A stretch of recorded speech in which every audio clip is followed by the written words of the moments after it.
काल संध्याकाळी कामानिमित्त गेल्ले सावंतवाडी येताना ना बिबवण्याक स्टॉल लागलेले असतात कलिंगणाचे, गावठी कलिंगणां. थंयसरच शेती करतात.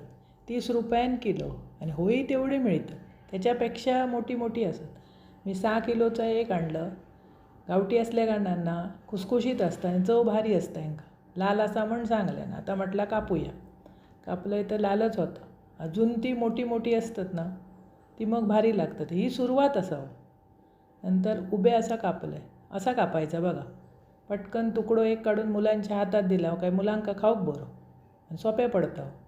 आमच्या मेली सुरयेक धार नाही. त्यांच्याकडे एक्सो ब्लेड असतात ना, फटकन कापून देतात ते. आम्ही तुडतुड तुडतुड करीत कापतलो. हे बारके हो कांदो बिंदू कापूचे सुरयो. आमच्याकडे व्यापाऱ्यासारखे सुरये ना.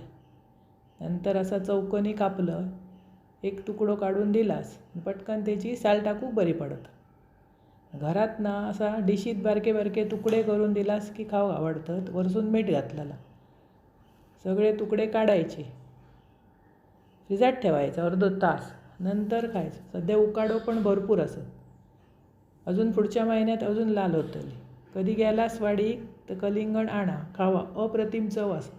आवडतलं तुमका आणि स्वस्त पण असत. आणि आवडल्यास पटकन माझा चॅनल सबस्क्राईब करा.